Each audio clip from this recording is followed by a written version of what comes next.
Hello and welcome to the Brutal Iron Gym podcast, where our goal is to cut through the BS and deliver the brutal truth about topics related to health and happiness. Today's podcast number 1706.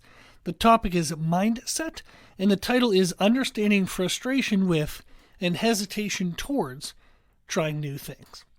I think we've all experienced that. When we are faced with new things, we either are, hesitant to even do them, or as soon as we try them, we get super frustrated. My wife and I actually saw an example of this recently. We do in the evenings what we call relaxy work. My wife's job is not an 8 to 5 job. It's 8 till whenever you can get it done. And I actually, I like to work I enjoy what I do. I like working. I'm a weirdo. So I'll work.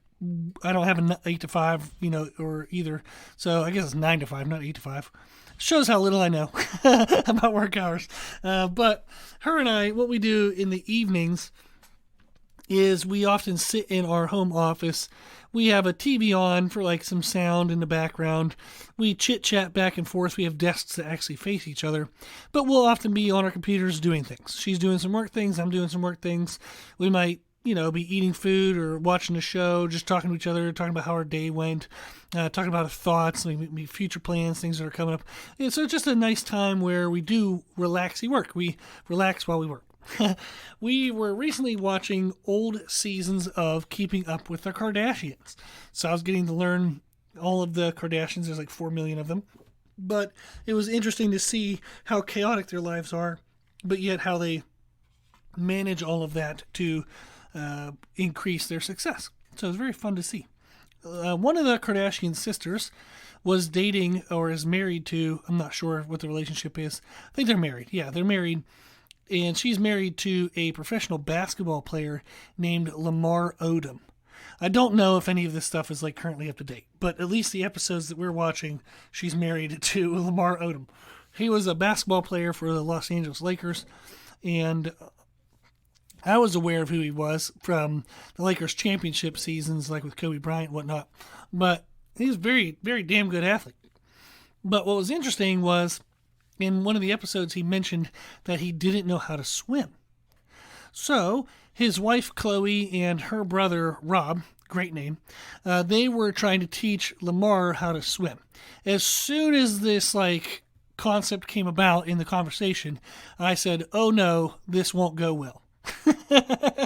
And it didn't. It didn't go well. Meredith and I were laughing, and I said the reason why I knew it wouldn't go well was because Lamar was a high-level athlete.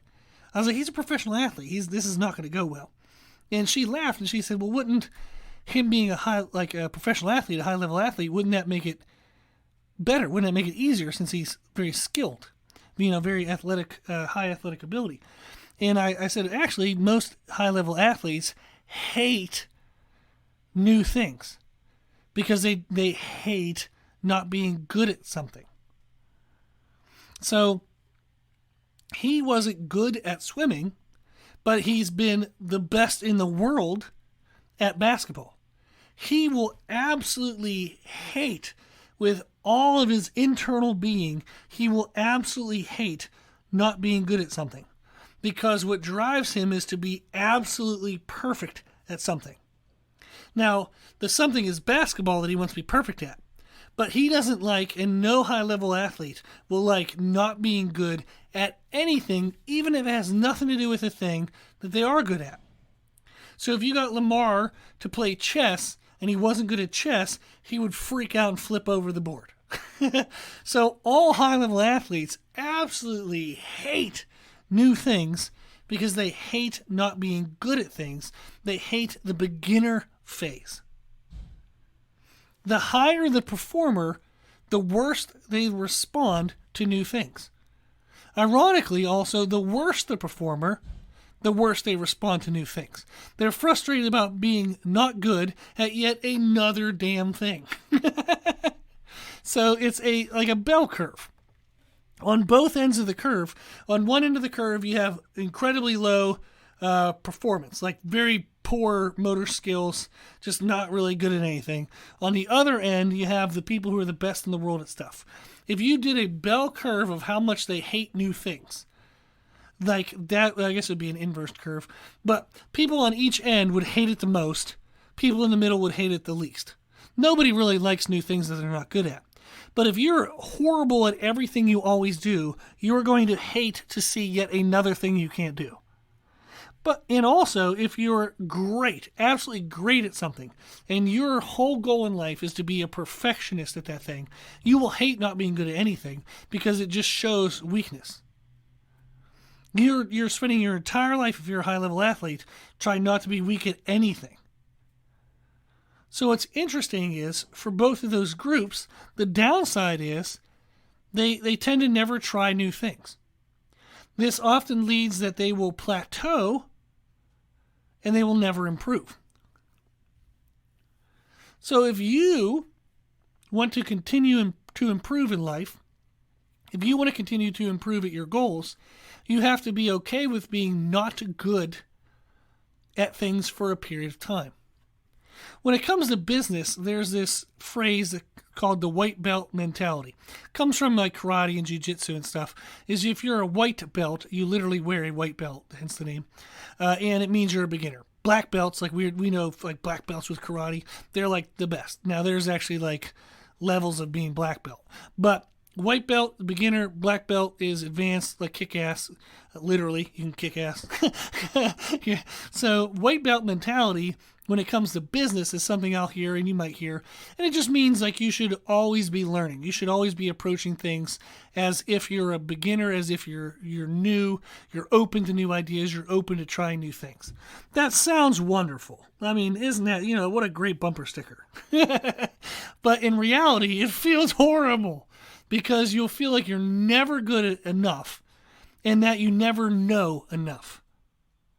So it's very challenging. A white belt mentality is hard mentally, emotionally. Trying new things is hard mentally and emotionally because it exposes you. It's not natural to be comfortable with being exposed. We want others to believe that we're good, that we're above average, that we're at least adequate, but nobody's really happy with adequate, right? So if you think of like grades, I think like A, B, C, D, and F. Like C is average, but C's are not good grades. Typically, most, culturally accepted, blah, blah, blah, blah, blah.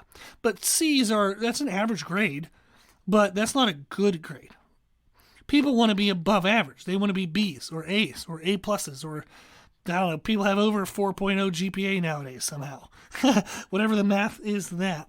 We want other people to see that in us, but we also want to see that in ourselves. We believe, and we want to believe, that we are better than average in what we value or what we decide to be better than average at. So if you think about it, if you were to ask, somebody were to ask you, how many people do you think that you know more about? Like your topic. So if I'm a trainer and somebody said, okay, out of all the trainers in the world, where would you rank yourself? If you were, whatever you do, computer analyst, are you, better than half the people that do what you do? If you're a teacher, nurse, cop, whatever the hell else everybody else does, whatever it is that you do as work, or maybe as what you identify in training. So maybe you're a strongman, powerlifter, bodybuilder.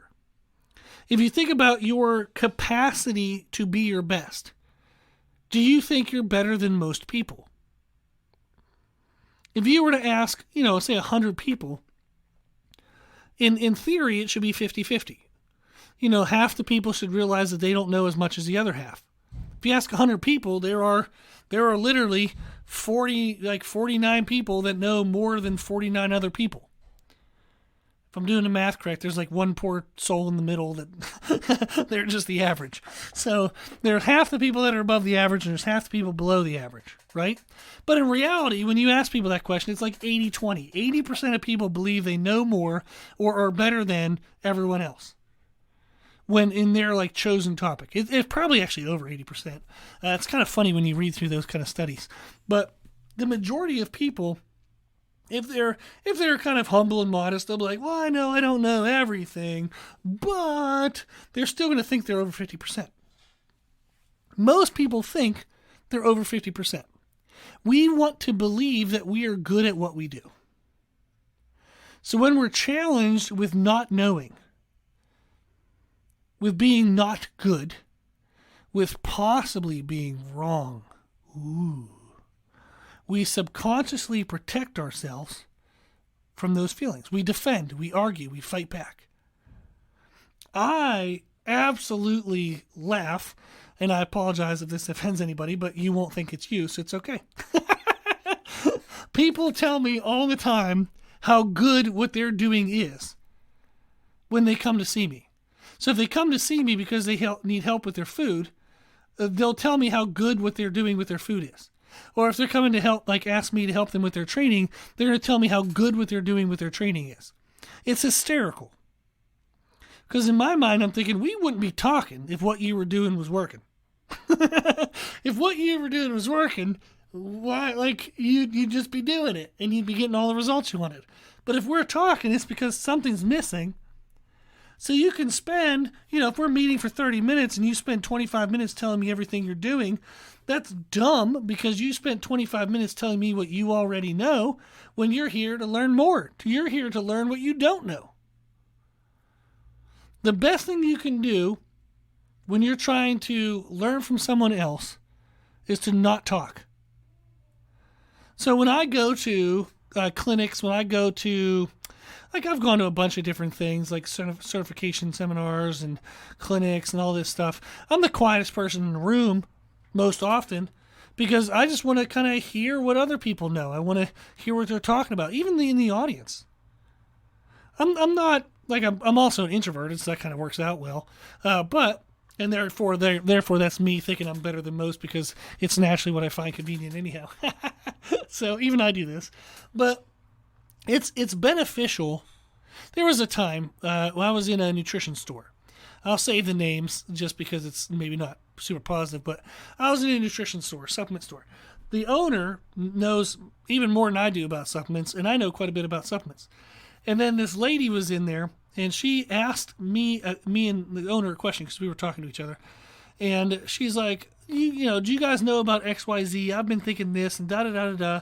And then she was saying all this stuff about all this data that was supporting her decision.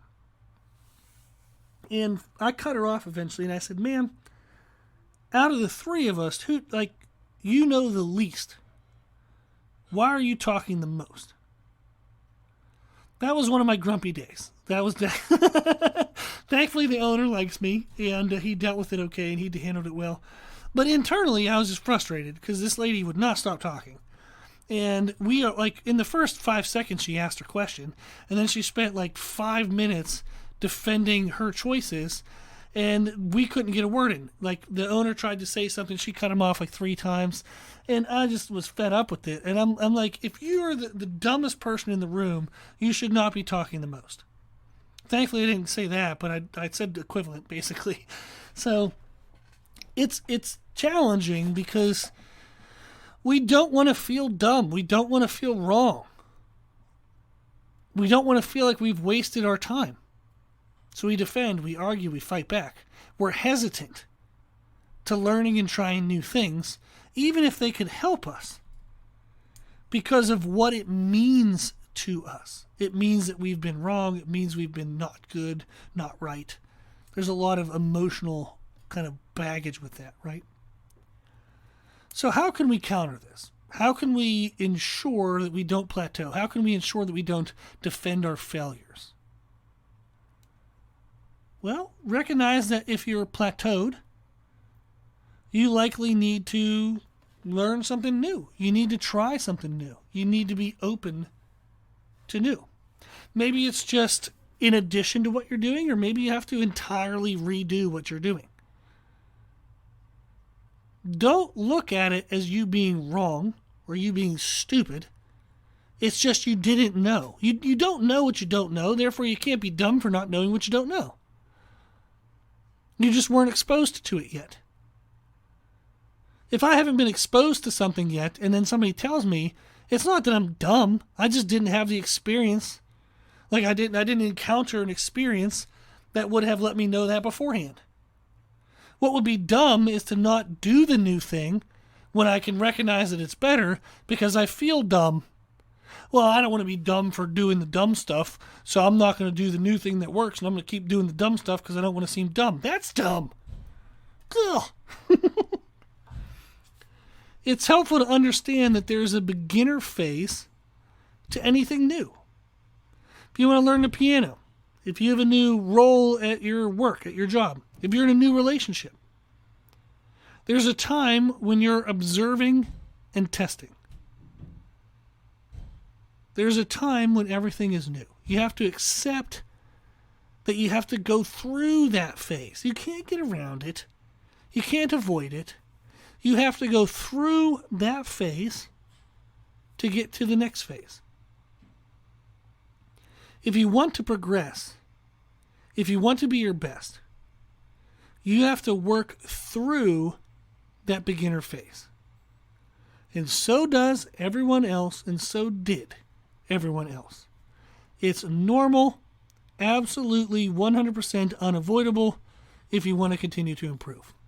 When you feel embarrassed, hesitant, frustrated, breathe. And remind yourself, I'm new for now. These struggles are temporary. I've been successful at new things before. I will be successful at this if I continue to work at it. To be my best, I have to continue to learn more and expand my abilities.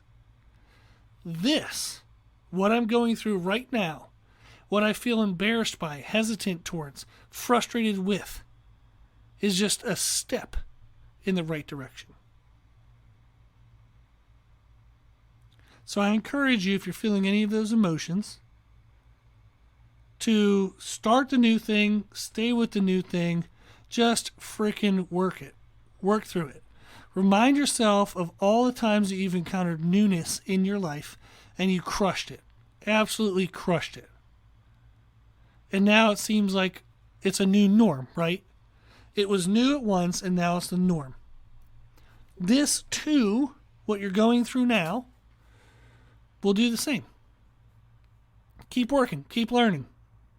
It's okay to not know. If you're new, it's okay to not know. No one knows when they're new. Just keep working, keep working, keep working.